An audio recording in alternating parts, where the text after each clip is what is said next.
ಆಕಸ್ಮಿಕ ಬೆಂಕಿ ತಗುಲಿ ಸಂಪೂರ್ಣ ಸುಟ್ಟು ಕರಕಲಾದ ಮನೆ.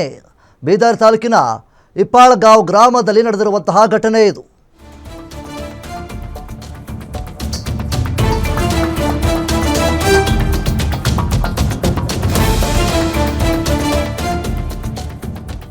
ನೋಡ್ತಾ ಇದ್ದಂತೆಯೇ ಬೆಂಕಿಗಾಹುತಿಯಾದ ಮನೆಯಲ್ಲಿ ಕೂಡಿಟ್ಟಿದ್ದಂತಹ 50,000 ನಗದು ಮತ್ತು ಧಾನ್ಯಗಳು ಎಲ್ಲವೂ ಸಹಿತ ಸುಟ್ಟು ಭಸ್ಮವಾಗಿದೆ.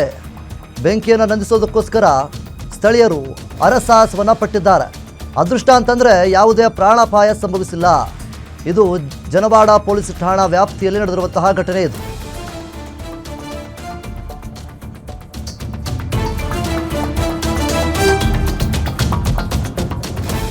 ಇನ್ನು ಬೀದರ್ ತಾಲೂಕಿನ ಇಪ್ಪಾಳಗಾಂವ್ ಗ್ರಾಮದಲ್ಲಿ ನಡೆದಿರುವಂತಹ ಘಟನೆ ಇದು. ಆಕಸ್ಮಿಕವಾಗಿ ಬೆಂಕಿ ತಗುಲಿ ಸಂಪೂರ್ಣವಾಗಿ ಮನೆ ಸುಟ್ಟು ಕರಕಲಾಗಿದೆ.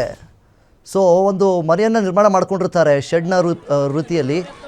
ಸೊ ದಿಢೀರನೆ ಈ ರೀತಿಯಾಗಿ ಆಕಸ್ಮಿಕವಾಗಿ ಬೆಂಕಿ ತಗುಲಿ ಸಂಪೂರ್ಣವಾಗಿ ಇಡೀ ಮನೆಯೇ ಸುಟ್ಟು ಭಸ್ಮವಾಗಿದೆ. ಮನೆಯಲ್ಲಿದ್ದಂತಹ ವಸ್ತುಗಳೆಲ್ಲವೂ ಕೂಡ ದವಸ ಧಾನ್ಯಗಳು ಎಲ್ಲವೂ ಕೂಡ ಸುಟ್ಟು ಭಸ್ಮವಾಗಿದೆ.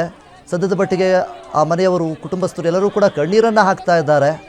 ಜೊತೆಗೆ ಅಕ್ಕಪಕ್ಕದ ಸ್ಥಳೀಯರು ಎಲ್ಲರೂ ಸೇರಿಕೊಂಡು ಬೆಂಕಿನ ನಂದಿಸೋದಕ್ಕೆ ಸಾಕಷ್ಟು ಹರಸಾಹಸವನ್ನು ಸಹಿತ ಪಟ್ಟಿದ್ದಾರೆ. ಸೊ ಹೀಗಿರಬೇಕಾದ್ರೆ ಏನು ಒಂದು ಮನೆಯನ್ನು ಕಟ್ಕೊಂಡು ನಿರ್ಮಾಣವನ್ನು ಮಾಡಿಕೊಂಡು ತಾತ್ಕಾಲಿಕವಾದ ಒಂದು ಜೀವನವನ್ನು ಸಾಗಿಸ್ತಾ ಇದ್ದರು.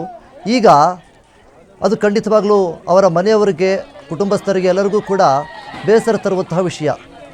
ನೀವು ನೋಡ್ತಾ ಇರುವ ದೃಶ್ಯಾವಳಿಗಳಲ್ಲಿ ಕಣ್ಣೀರನ್ನು ಹಾಕ್ತಾ ಇದ್ದಾರೆ. ಸಾಕಷ್ಟು ಜನ ಅಕ್ಕಪಕ್ಕದ ಮನೆಯವರಾಗಿರ್ಬೋದು, ಸುತ್ತಮುತ್ತಲಿನ ಸ್ಥಳೀಯರು ಎಲ್ಲರೂ ಸೇರಿಕೊಂಡು ಬೆಂಕಿಯನ್ನು ಸಹಿತ ನಂದಿಸಿದ್ದಾರೆ.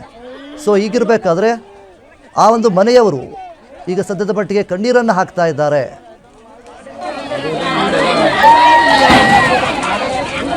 ಬ್ಲಾಸ್ಟ್ ಆಯ್ತು